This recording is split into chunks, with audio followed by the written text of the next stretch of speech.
Dan berapa mereka ayat yang dibacakan setiap hari. Malah di antara anak-anak yang bersemangat salat malam, semuanya pahalanya orang yang sudah memberikan sedekahnya untuk mereka. Barangkali kita tidak tahu. Boleh jadi di antara anak-anak yang kita bina, dia sudah menjadi besar, dan besok dia pindah dari negeri Sinangor, atau pindah dari mana tempatnya, dia pergi ke tempat yang jauh, dan dia mulai bangun pesantren sendiri, atau dia membina kelompok anak-anak lain. Habis itu melahirkan banyak ribuan hafal-hafal Al-Quran. Kita sudah meninggal dunia puluhan tahun lalu, tapi ternyata Allah masih kirimkan berkahnya sedekah kita. Padahal kita bantu seorang, tapi karena seorang ini di bawahnya ribuan orang, dan ribuan orang besok dia menjadi hafiz, dan kemudian berjalan lanjut lagi menyebarkan Quran di bumi. Coba bayangkan ribuan hasanat, ribuan kebaikan kita boleh beroleh. Ini sebuah karunia. Ini sedekah jemaah sekalian, bukan main-main. Sedekah menjaminkan ampunan dosa. Sedekah menyembuhkan penyakit. Sedekah menaikkan darajat. Sedekah memadamkan kemurkaan Allah. Sedekah mengangkat bala dan menolak musibah. Sedekah menjaminkan keselamatan dari kematian buruk. Sedekah menjaminkan keselamatan dari kematian mendadak. Dan sedekah menjaminkan kita selamat dari siksa neraka Jahannam. Dan sedekah menjaminkan husnul khatimah. Dan orang yang bersedekah selalu orang memiliki keyakinan kepada Allah Subhanahu wa ta'ala. Rizkinya semua di tangan Allah. Jadi yang suka bersedekah, dia yakin akan Allah mengganti 10 kali lipat. Dan Allah punya macam cara. Saya bawakan cerita.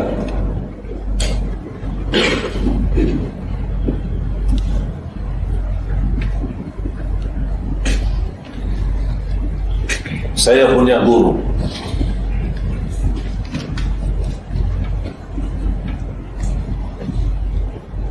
Guru saya ini subhanallah luar biasa sedekahnya. Dia bukan orang kaya, bukan orang berusaha, tapi dia menerima banyak bantuan, banyak sedekah dari jamaah, banyak hadiah-hadiah pribadi untuk syekh sendiri. Dia menerima, tapi subhanallah setiap datang rezeki tidak pernah lewat satu malam sampai habiskan rezeki itu ke orang lain. Tidak pernah dia boleh tidur masih ada yang tersimpan di rumah. Orang datang bawa, ada makanan, ada yang bawa uang, ada yang bawa barang, ada yang bawa macam-macam. Sampai dia berkata sama anaknya, kalau ada yang bawakan apa-apa, begitu lewat satu malam langsung sedekahkan, apapun barang itu. Sambil diberikan kereta. Ada orang-orang kaya datang dari kerajaan Emirat, kaya dari kerajaan Kuwait, orang datang ke kota Madinah. Ada yang berikan harta, ada yang berikan kereta. Besoknya pagi kereta sudah tidak ada di kawasan rumahnya, sudah disedekahin lagi. Sampai dia berkata, kalau Allah berikan begini, saya akan sedekahkan. Pasti akan Allah ganti begini, saya akan sedekahkan. Allah ganti begini, saya akan sedekahkan. Dan berapapun yang diberikan oleh Allah, saya tidak akan simpan. Begitu sudah punya keyakinan luar biasa. Bahkan satu hari ada tamu datang dari luar negeri, membawakan hadiah besar, kayu gaharu. Tahu kayu gaharu? Yang harum, dibakar harum. Itu disukai oleh orang Arab sana. Apalagi sebesar ulama-ulama, imam-imam besar, dibawakan. Dilihat sama anaknya, ini boleh digunakan untuk jual lagi, lumayan harga mahal. Kata ayahnya, sedekahin untuk makam Rasulullah SAW. Karena ada satu lain guru saya juga, tugasnya bersihin makam Rasulullah SAW. Dan dia mengambil Gahru itu dibakar terus diwanikan, khususnya hari Jumat. Sedekahin semua.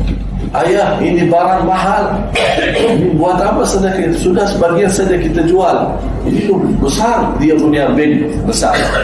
Kata ayahnya, marah sekali sama dia. Anak, jangan goda saya. Sedekahin semua. Jangan tinggalkan sedikit pun. Dan sudah terbiasa seperti itu. Ada pernah terjadi satu cerita. Saya pernah nginap di rumah beliau. Tiba-tiba malam hari ada seorang maling loncat tembok rumah, masuk. Kita lagi tidur dan guru saya lagi salat malam. Kita tidak tahu dia salat malam. Cuman kayaknya dia mendengar suara ada orang masuk. Dia datang bangunin kita. Dia bilang, ayo bangun. Kayaknya ada orang masuk di rumah. Silahkan lihat siapa itu. Dan saya mulai salat malam. Dia salat malam. Kita cari di kawasan rumah, lihat ada orang betul. Kita tangkap. Habis kita tangkap, kita ikat, kita bawa ke depan. Dia marah sama kita. Kenapa antum ikat dia? Ini orang maling. Lepas dia punya ikat. Kita bukan polisi. Lepas dia. Habis itu ditanya sama guru saya, kamu dari mana? Dia sebut satu negeri. Tapi sepertinya orang itu takut. Kata guru saya sama saya, suruh bangunkan tukang masak. Buat apa? Guru kita lapar? Tidak. Barangkali ini orang lapar.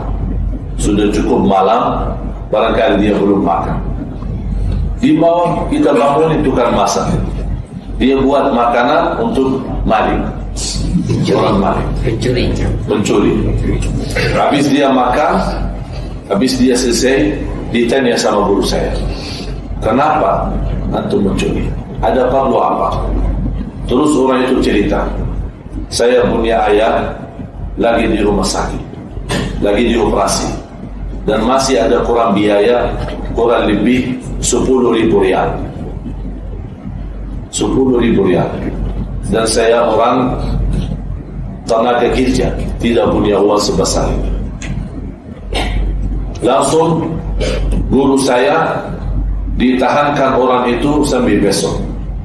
Dan dia telepon dengan perwakilan hampir setiap negara dia punya perwakilan. Terus dia tanya di sana, ternyata dari laporan perwakilan betul orang itu jujur, dia punya ayah lagi di hospital di rumah sakit. Langsung kata guru saya, kirimkan 10.000 untuk operasi ayah. Dan dia tanya sama orang yang mencuri, kamu punya berapa? Dia bilang, saya cuma punya 5.000 dan tinggal sisa 5.000. Itu yang membuat saya terpaksa mencuri. Tapi guru saya sudah kirimkan biaya operasi 10.000. Dan guru saya berkata, operasi untuk ayahmu sudah kami lunaskan. Dan 5.000 buat kamu yang kamu bawa aja pulang. Barangkali anda perlu sesuatu yang lain. Subhanallah. Perbuatan macam ini, orang ini menjadi salah satu da'i besar di negerinya. Karena dia melihat sikap bagaimana guru kita. Habis itu, setiap dia datang melihat guru saya pasti pingsan. Dia tidak kuat lagi untuk mengingat kebaikannya dia. Sampai guru saya meninggal dunia. Begitu saya jumpa orang ini, setiap kita jumpa di Madinah, langsung dia nampak saya ada, langsung dia nangis sampai pingsan. Dia tidak dapat sadar sampai 3 hari pingsan. Jumpa subhanallah saking cinta bagaimana kebaikan yang dilakukan. Ternyata jemaah sekalian, berbuat sedekah bukan seenak dan semudah yang kita inginkan. Bukan semudah yang kita inginkan. Sungguh sedekah itu termasuk salah satu ibadah yang Allah menganugerahkan kalbu kita dan membuka hati kita dan menggerakkan tangan kita untuk bersedekah. apalagi kita bersedekah untuk Al-Quran. Oleh karena itu, jamaah sekalian, saya mengajak semua yang hadir untuk selalu bersedekah.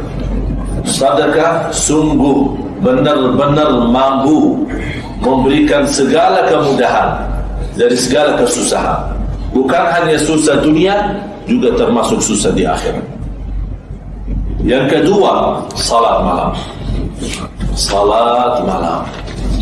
Afdalus salati ba'da al-fariḍah qiyamul lail.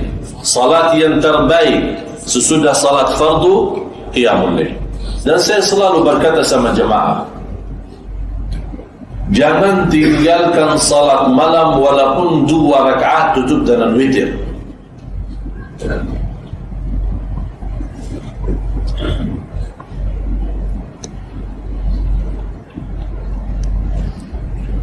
Inna Allah yu'ti ad-dunya man yuhib wa man la yuhib,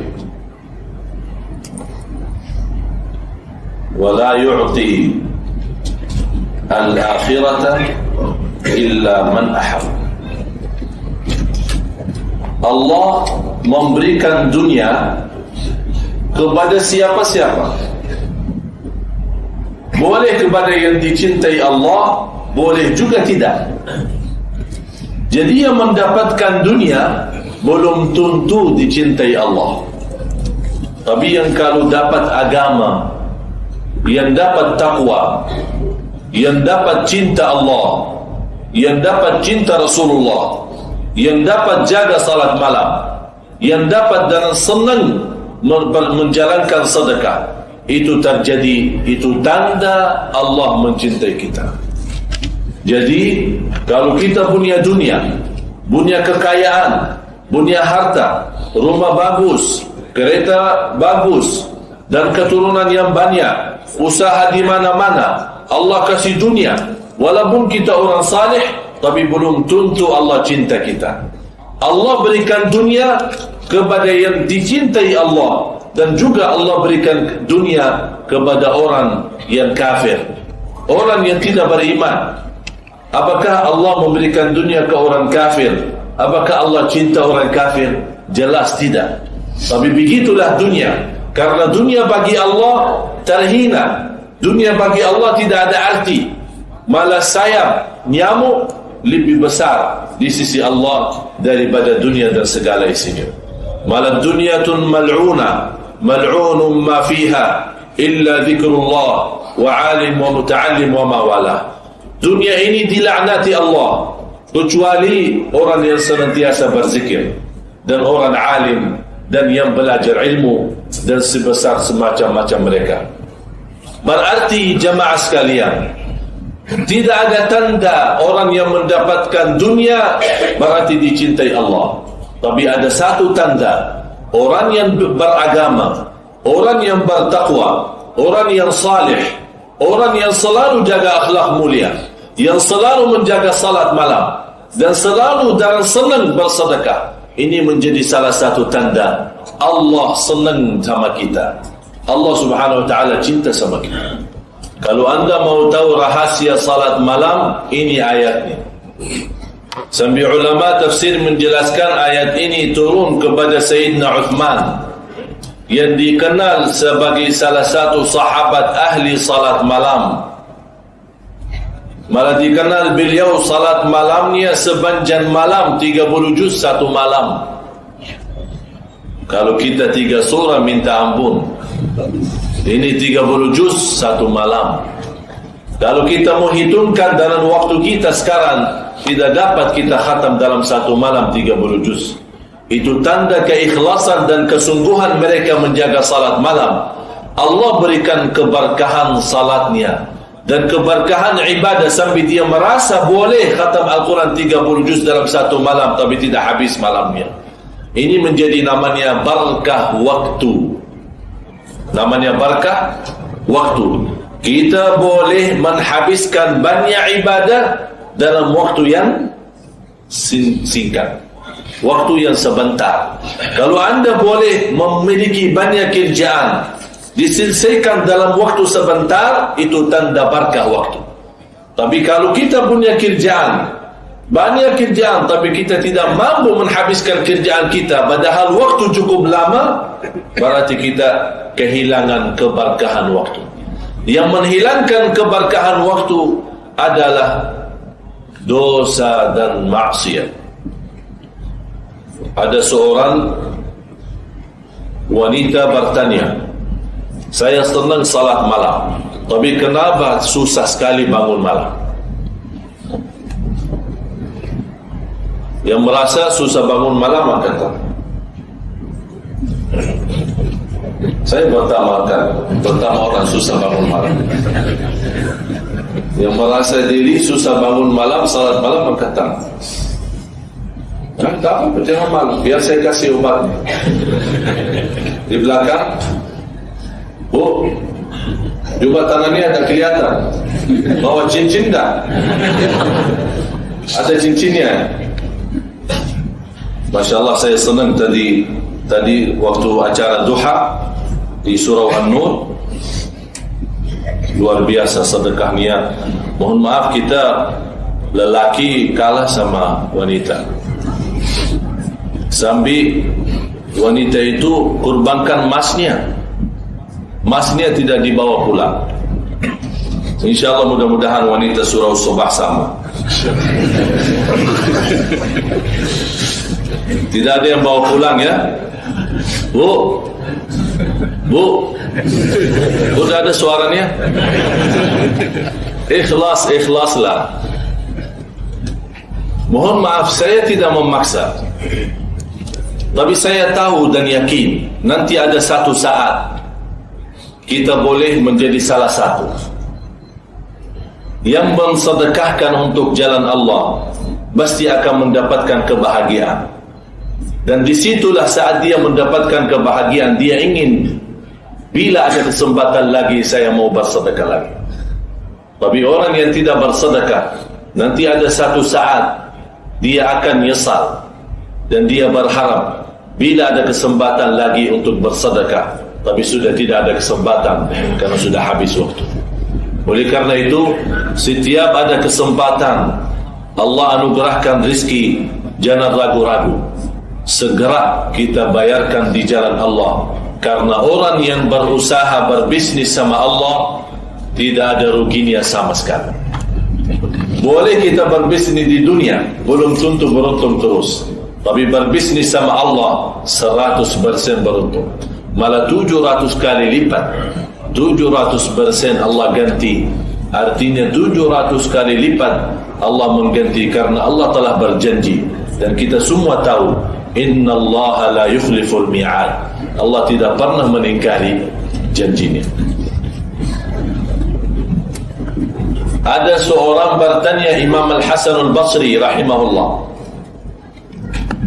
wahai Imam, saya suka salat malam, tapi sudah cukup lama tidak dapat salat malam lagi. Susah, sangat susah. Kata beliau, yang susah salat malam, periksa apa dosa yang kita lakukan. Apa dosa yang kita lakukan? Contoh, suka nonton bola terus, dosa. Suka nonton film terus, dosa. Mata kita sudah suka cuci mata. Tahu cuci mata? Apa cuci mata? Hah? Lihat-lihat. Wow. Setiap wanita datang lewat lihat. Sampai ada orang pernah lihat, bilang sama saya, dia ajak saya musik-musik. Seorang pemuda, tapi dia suka setiap wanita lewat, dia lihat. Saya tegur dia. Dia bilang sama saya boleh lihat karena agama membolehkan. Pertama lihat boleh. Saya bilang betul, pertama lihat boleh, tapi jangan lama. Kalau lihat tahu ini bukan milik kita, astagfirullah, tutup langsung mata. Tapi dia melihat karena satu kali lihat, jadi dia ikut lihat terus. Ustaz masih satu, baru satu. Itu kan tak boleh macam ini. Karena saat kita menampak wanita dengan mata, syaitan sudah siap-siap melemparkan panah. Kalau kita langsung segera tahu ini wanita bukan milik kita, langsung kita tutup mata beristighfar, Allah ganti cahaya di kalbu kita. Tapi kalau kita terus mengikuti dan menikmati, dilimparkan syaitan panahnya, terkena hati kita, Allah menjadikan titik hitam. Lama-lama jadi titik hitam atas titik hitam atas titik hitam, susah salat malam. Lama-lama kita merasa diri sudah mulai berkurang semangat untuk salat malam. Lama-lama kita sudah merasa diri mulai berkurang baca Quran. Lama-lama sudah mulai berkurang sedekah-sedekah. Yang dulu kita suka sedekah besar, sekarang sudah memberikan sedekah yang kecil. Ini semuanya perubahan yang kita tidak sadari. Dalam hal ibadah, pasti di belakangnya ada dosa. Jamaah sekalian, dosa itu sangat buruk, merusakkan hati kita dan merusakkan khusyuk kita, merusakkan keimanan kita. Jadi dosa ini, besarnya maupun kecilnya, bahaya buat kita. Kalau kita tidak terus beristighfar dan terus kita berusaha untuk bertaubatan nasuha, kita boleh terjumus dalam dosa kita dan na'udzubillah meninggal atas su'ul khatimah. Jadi kata Imam Al-Hasan Al-Basri, kabbalatka dhunubuka wa ma'asi. Terikatmu, tidak bangun salat malam karena terikat oleh dosamu dan maksiat. Juga berapa kali kita menyakiti ibu kita, ini menjadi dosa. Berapa kali kita berucapkan kata-kata yang tidak baik, ini juga menjadi dosa. Barangkali kita lupa perbuatan kita sama orang tua. Barangkali kita lupa ucapan kita sama orang-orang dengan kata-kata yang tidak baik. Tapi tiba-tiba kita ingin salat malam, dan rindu, dan semangat, dan sungguh-sungguh mau salat malam. Tapi ternyata beratnya sekali, susahnya sekali salat malam.